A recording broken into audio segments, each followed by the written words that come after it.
Hi! Hello friends. Welcome back to our YouTube channel. ఈ video చూస్తున్న ప్రతి ఒక్కరికి ఒక చిన్న రిక్వెస్ట్ అనమాట. మన ఛానల్ అయితే 1000 సబ్స్క్రైబర్స్‌కి అయితే దగ్గరలో ఉంది. సో, సబ్స్క్రైబ్ చేయడం అయితే మర్చిపోకండి.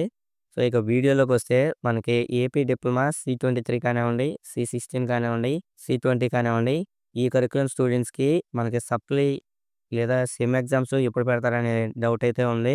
సో, దానికి సంబంధించి ఈ వీడియోలో అయితే చెప్తాను. సో, క్లారిటీగా ఫుల్ వీడియో అయితే చూడండి. అప్పుడు మీకైతే అర్థమవుతుంది. సో, ముందుగా మీరిప్పటి నుంచే అయితే ప్రిపేర్ అవ్వండి. ఇప్పటి నుంచి ప్రిపేర్ అయితేనే మాక్సిమం మీరు పాస్ అయ్యే ఛాన్స్ అయితే ఉంటుంది. ఎవరైతే లోవర్‌గా చదువుతారో అంటే తక్కువగా చదువుతారో, అలాగే యావరేజ్‌గా చదివేవాళ్ళైతే ఇంకొంచెం ఎక్కువ కష్టపడండి. అప్పుడే ఒకేసారి ఏమన్నా సప్లీలుంటే క్లియర్ చేసుకోగలుగుతారు. సో, ఇంకా మనకి ఎగ్జామ్ డేట్ ఎప్పుడనేది చూసుకుంటే, మనకు ఎక్స్‌పెక్టెడ్ డేట్ మాత్రం ఏప్రిల్ 1 తారీఖు నుంచి అయితే మనకి స్టార్ట్ అవుతాయి ఎగ్జామ్స్. అలాగే 19థ్ ఏప్రిల్‌లో అయితే మనకి ఎండ్ అవుతాయనైతే తెలుస్తుంది. చిన్న అప్డేట్ అనమాట ఇది. సో, ఇదొక గుడ్ న్యూస్ అనైతే చెప్పాలి.